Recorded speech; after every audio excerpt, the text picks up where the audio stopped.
The next fragrance is Solo Loewe by Loewe.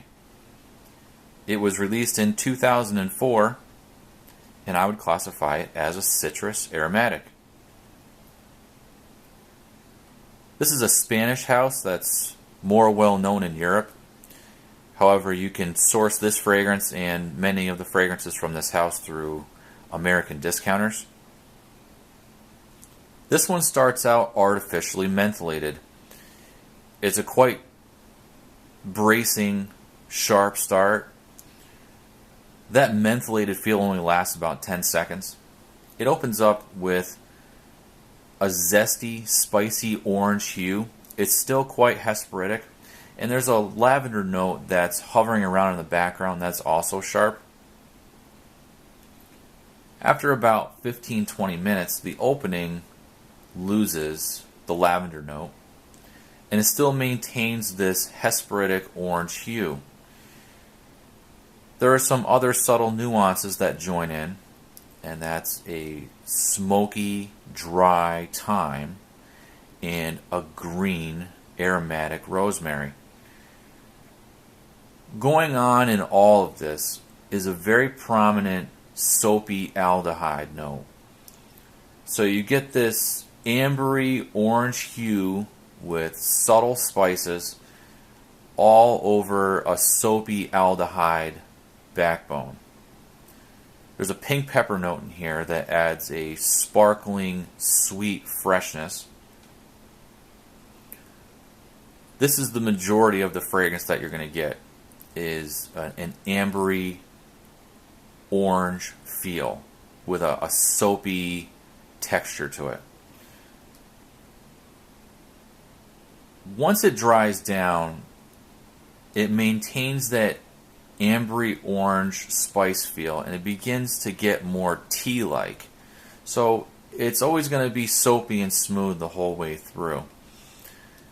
At the very, very end of it, it's more of a salty musk and tea dry down. It kind of loses its texture a little bit, and it becomes more rough around the edges. The best way I can describe this fragrance is a combination of two well-known fragrances, and that is Terre d'Hermès EDT and Christian Dior's Sauvage.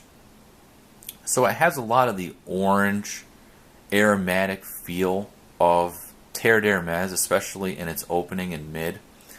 And it has a very similar dry down to Christian Dior's Sauvage with its grating, rough around the edges overdose of ambroxan. The performance on this is really, really good.